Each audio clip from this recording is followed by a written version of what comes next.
Over all the earth, you reign on high. Every mountain stream, every sunset sky. But my one request, Lord, my only aim is that... Glenn falou uma coisa certa quando ele disse que nós não sabemos o que vai acontecer, como é que Deus vai agir ainda no futuro do trabalho da igreja aqui no Brasil. Mas uma coisa é certa, eu sei que nós vamos ter mais vitórias. Já tivemos vitórias no passado e elas vão continuar vindo, elas vão continuar acontecendo. No livro de Atos, vou ler uma passagem, capítulo 1.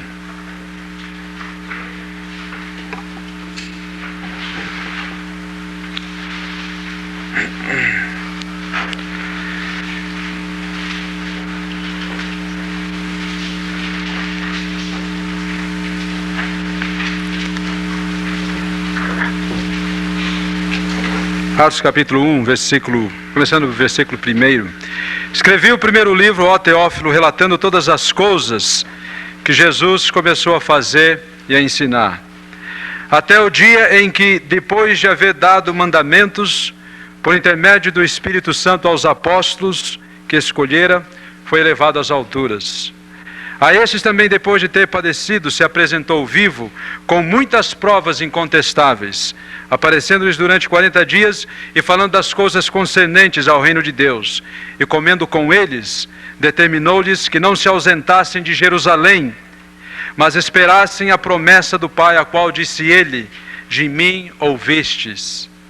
Porque João, na verdade, batizou com água, mas vós sereis batizados com o Santo Espírito, não muito depois desses dias.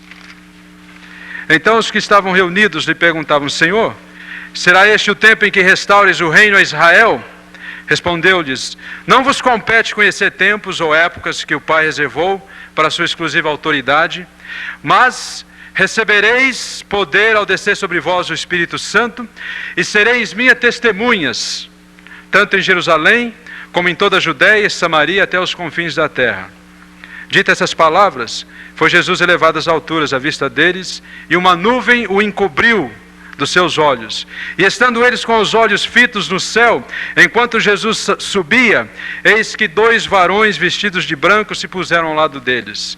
Eles perguntaram: varões galileus, por que estáis olhando para as alturas? Este Jesus que dentre vós foi assunto ao céu, assim virá, do modo como o viste subir. Vamos pausar e orar, irmãos.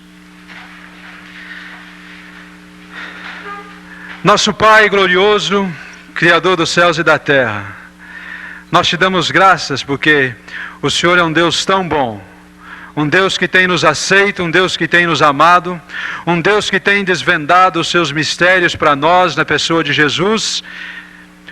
E entre essas coisas maravilhosas que temos tomado conhecimento, é a sua igreja. A igreja que foi planejada, a igreja que foi sonhada, mesmo antes da fundação do mundo. Essa igreja que é vitoriosa. Nós te damos graças, Senhor, porque nós fazemos parte dessa sua igreja.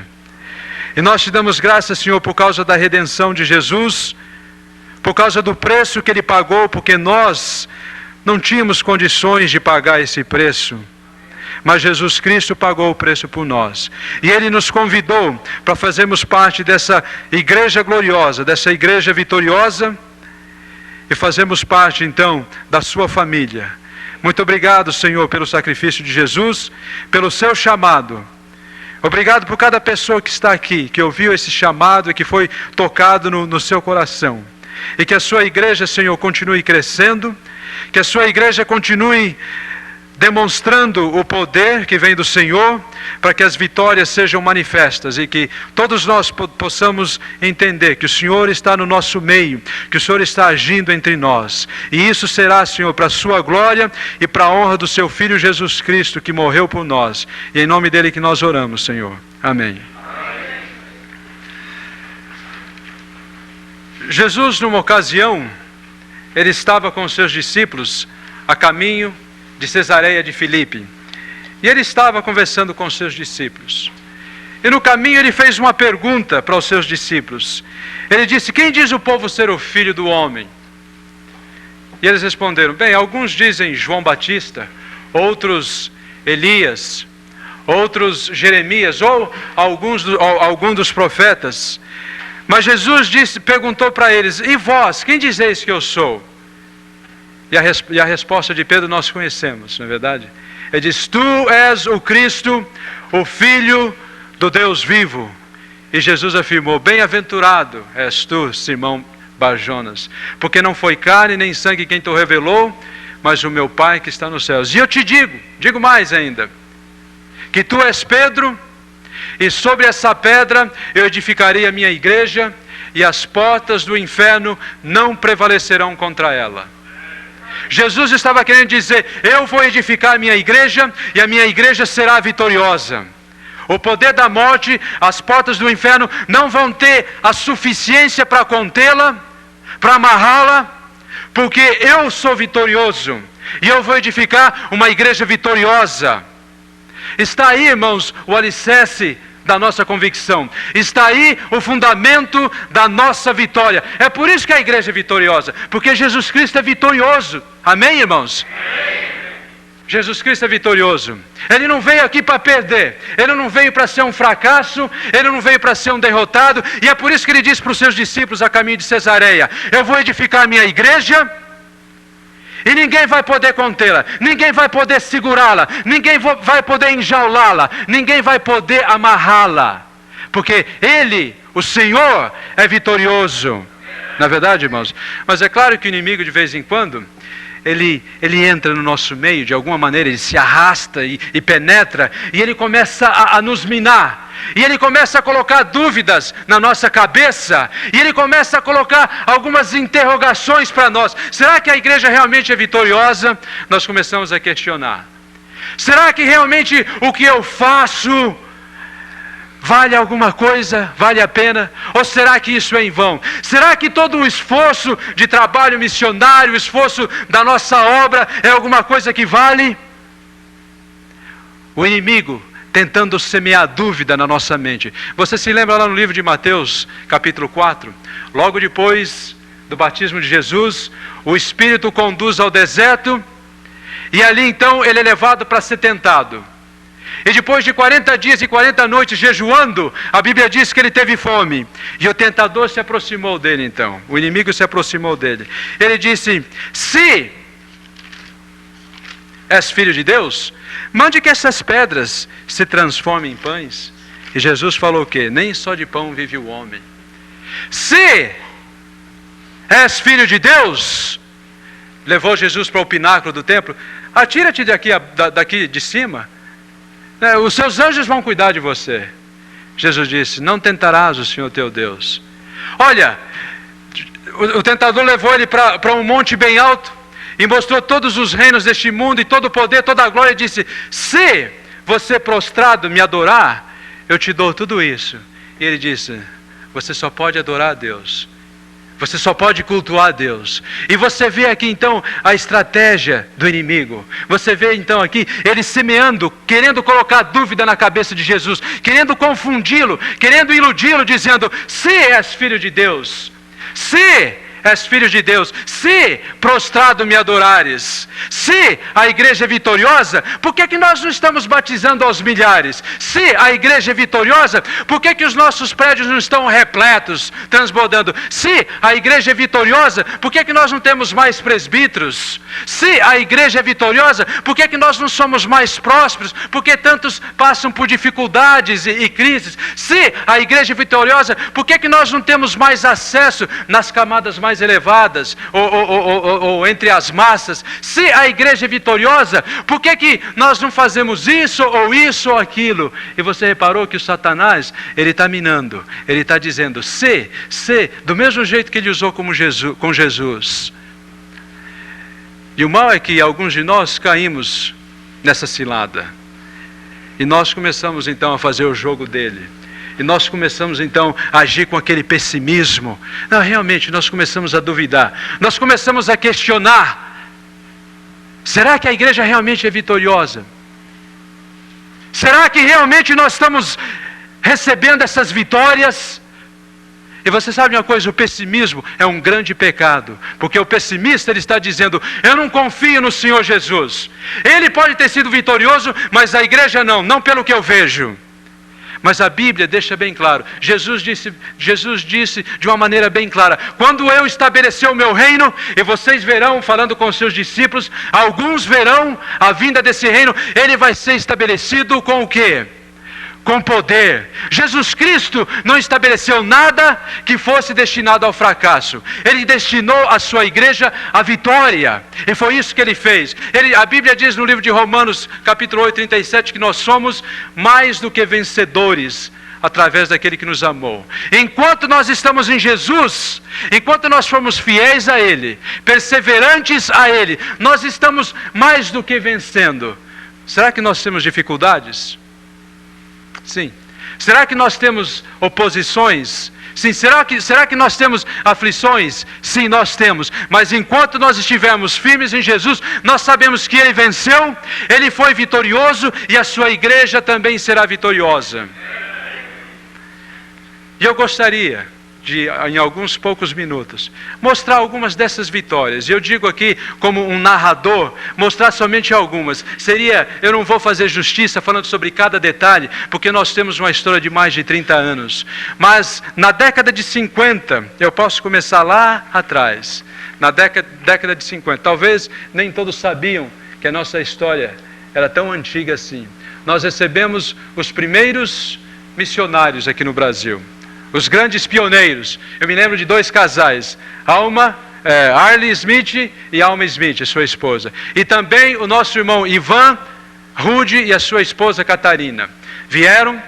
Chegaram mais ou menos no ano de 56, 57 no Brasil. Vieram para São Paulo e eles começaram o trabalho. Ali tiveram algumas conversões.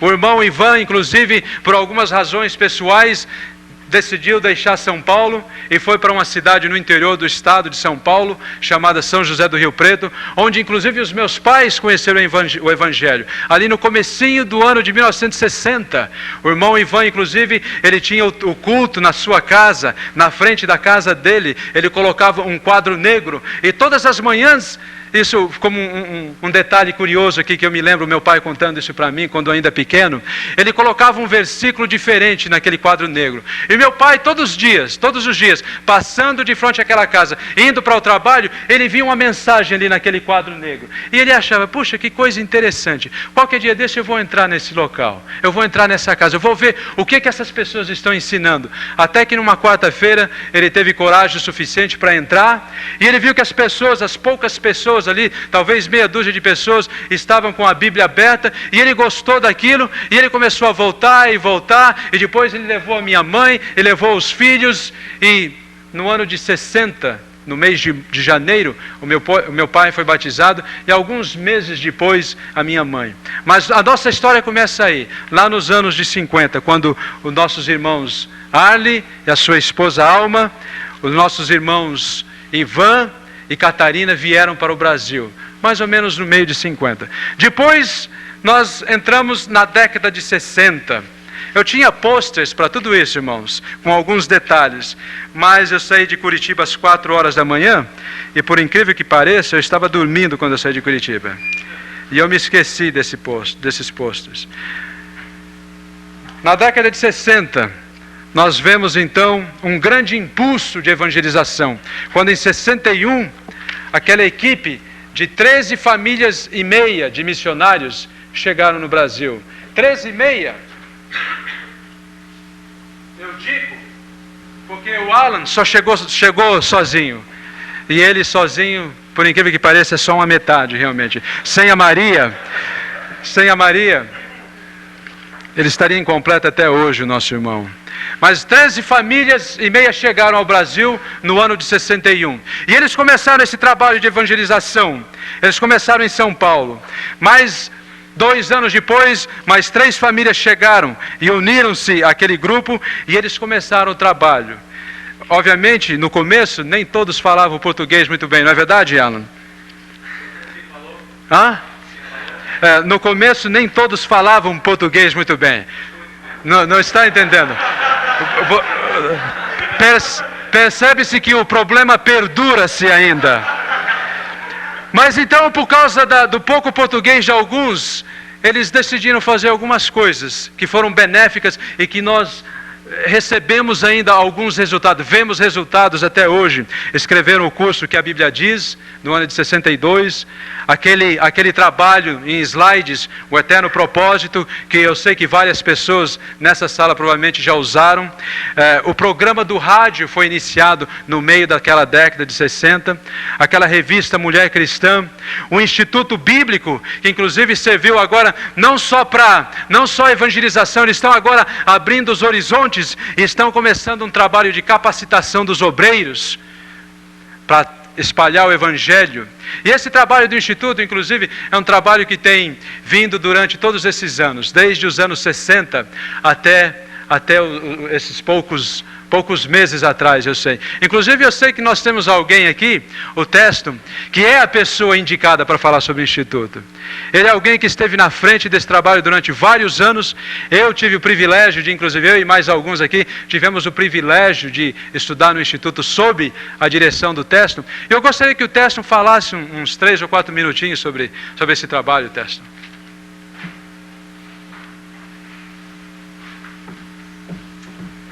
Pensando no treinamento de líderes, o Instituto tem ajudado, nos anos atrás, como o Antenor está descrevendo aqui, muitas vitórias. E tem sido, não um trabalho de um ou outro, tem sido um trabalho de muitas pessoas, desde que os primeiros missionários vieram. Mas eu posso pensar em muitas vitórias que o Instituto de Estudos Bíblicos participou na história aqui do Brasil.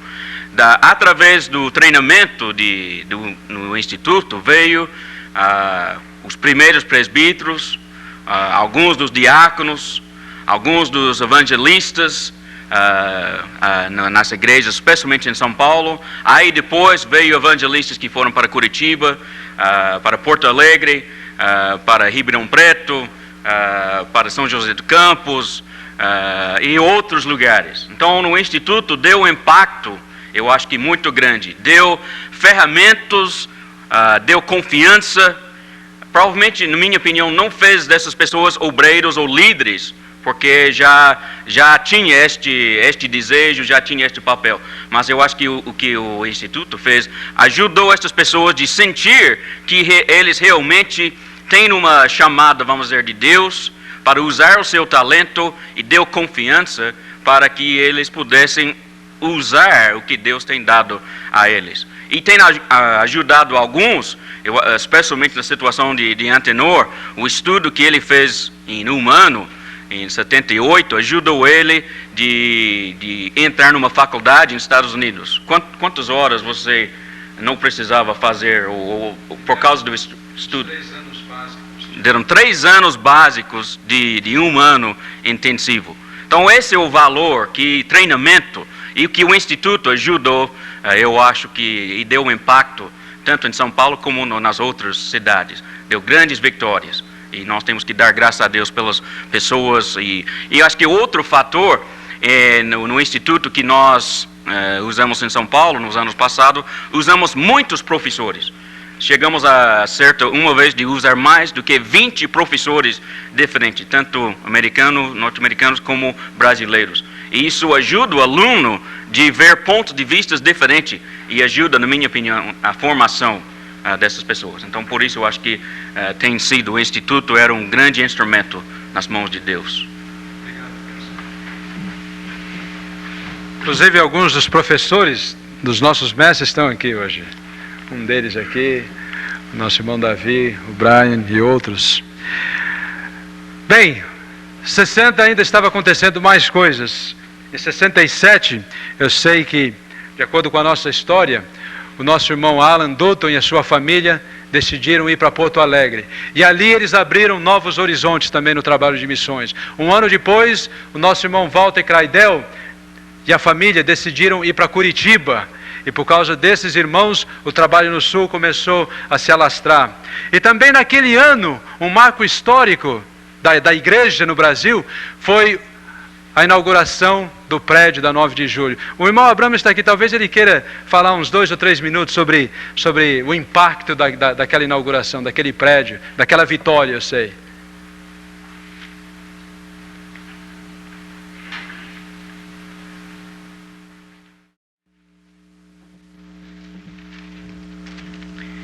Mostrar algumas das vitórias da Igreja de Cristo na 9. Uma das grandes vitórias da Igreja de Cristo na 9, na Igreja de Cristo, é que ela sempre soube e sabe conservar a sã doutrina do Senhor Jesus Cristo. Essa é uma grande vitória. Uma segunda é que a Igreja da 9 tem homens e mulheres que são verdadeiras colunas, verdadeiros baluartes, que conservam essa doutrina. Uma terceira vitória é que a 9, desde há 20 anos, traz no seu bojo a mesma organização bíblica das igrejas do primeiro século. Nós temos lá 5 presbíteros e, deixa eu usar o termo, tínhamos 9 diáconos. Um dos diáconos está aqui, que ele praticamente não faz parte mais do corpo, porque ele está liderando uma igreja no Parque Santo Antônio. O outro nós emprestamos para a igreja, nosso irmão José Augusto, para a igreja de Jardim das Flores. Então nós temos pelo menos lá 7 diáconos. Uma quarta vitória, temos na escola dominical excelentes professores e professoras, que é realmente uma grande vitória. Uma quinta vitória, a igreja edita uma excelente revista chamada A Mulher Cristã, que é conhecido talvez de quase todos vocês aqui. Uma sexta vitória, a 9 tem um templo que até agora não foi suplantado pela sua beleza arquitetônica, principalmente na parte interna. E por causa dessa beleza material, sobre a parte espiritual eu já citei, muitas das pessoas, irmãos e irmãs que querem se casar, procuram a Igreja 9. É, portanto, mais uma vitória. Você tem que sair daqui hoje, ou desse Enoque, com aquele sabor de vitória na sua boca. A igreja no primeiro século foi vitoriosa, e quando nós abrimos o livro de Atos, é isso exatamente que nós vimos. Você se recorda daquela passagem que eu li logo no começo, no livro de Atos, capítulo 1? Você vê ali o início dessa igreja vitoriosa. Você vê Jesus deixando algumas palavras finais para aqueles seus discípulos.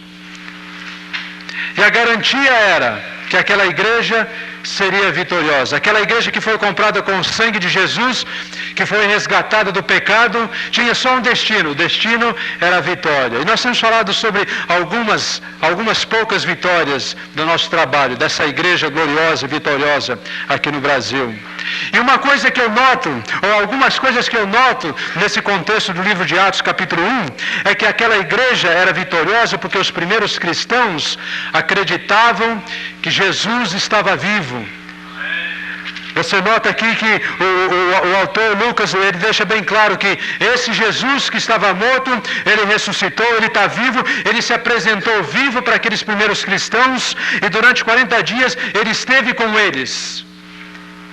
Eles sabiam, aqueles primeiros discípulos, que aquela pedra havia sido rolada, que a morte não havia segurado o Senhor deles naquele túmulo e que ele havia sido vitorioso. E por isso eles agiam como vitoriosos. Eles sabiam que Jesus ainda continuava envolvido na vida deles. Jesus não era um simples mito, ele não era alguém distante, alguém remoto, era alguém presente. E eles entendiam a promessa de Jesus quando ainda ressoava na mente e nos corações deles: eis que estou convosco todos os dias, até a consumação dos séculos. A igreja vitoriosa acredita que Jesus Cristo está vivo e que Ele é o Senhor vitorioso dessa igreja vitoriosa. Mas uma outra coisa que eu percebo também naquele contexto é que aquela igreja era vitoriosa porque ela acreditava no poder do Espírito Santo. Ele diz assim: vocês fiquem aqui, porque aqui vocês receberão o poder do Espírito Santo quando Ele vier sobre vós.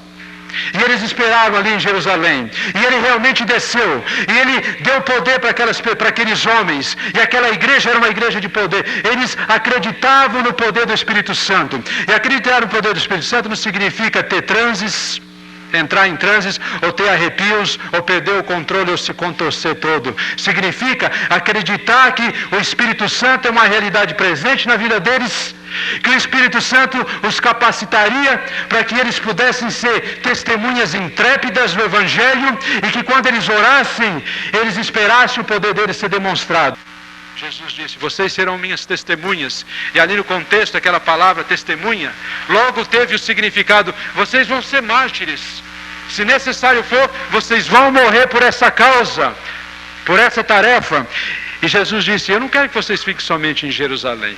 Seria muito cômodo só que. Ele diz: depois de Jerusalém, vocês vão para toda a Judéia, depois vocês vão para a Samaria, e vocês vão até os confins da terra. Não parem aqui. E o que ele estava dizendo era: deixe de bairrismo, deixe de provincianismo. Eu tenho uma tarefa muito grande. Eu sou o Senhor de tudo. Toda autoridade me foi dada. Ide, portanto, a todo mundo. É o que ele está dizendo. E aquela igreja vitoriosa acreditava nisso, que eles tinham uma tarefa global. E se nós queremos ser vitoriosos, nós temos que deixar a nossa miopia e olhar essa tarefa de uma maneira universal. E uma outra coisa, aquela igreja vitoriosa do primeiro século acreditava na volta de Jesus. Eles estavam ali esperando, e aqueles dois varões apareceram a eles e disseram: o que vocês estão fazendo aqui? Perdendo tempo? Vamos para negócios, conforme o Senhor Jesus ordenou. E era uma igreja que vivia andando, olhando para cima, esperando a volta de Jesus. Jesus, aquele amigo íntimo, aquele amigo com quem eles se relacionaram durante tanto tempo, eles ansiavam revê-lo. Eles andavam, que nem o apóstolo Pedro diz, apressando a vinda desse Senhor.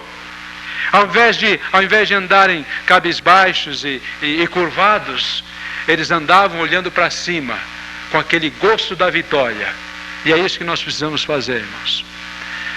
Eu conheço a história de um monarca europeu que viveu alguns séculos atrás, que tinha muito medo que o seu poder subisse para a cabeça dele e ele fosse dominado por aquele medo. Então ele diariamente pedia para os seus ministros e os seus conselheiros mais íntimos que sussurrassem no ouvido dele: lembre-se, você é um simples mortal. Lembre-se, você é um simples mortal. Mas, irmãos, eu acho que a maioria de nós precisamos ouvir uma outra voz dizendo: lembre-se, você não é um simples mortal em Jesus Cristo. Você não foi chamado para ser um simples mortal. Você foi chamado para ser vitorioso. Foi para isso que nós somos chamados. Essa é a nossa identidade. Nós somos vencedores. Nós somos vitoriosos porque Jesus Cristo foi vitorioso. Amém, irmãos? Ao contemplar o céu e o mar e as flores de um jardim, em milagres creio ao ver de Deus o amor por mim. Ó coração, não se turbe, crede sempre em Deus, crede em mim. Amansões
was for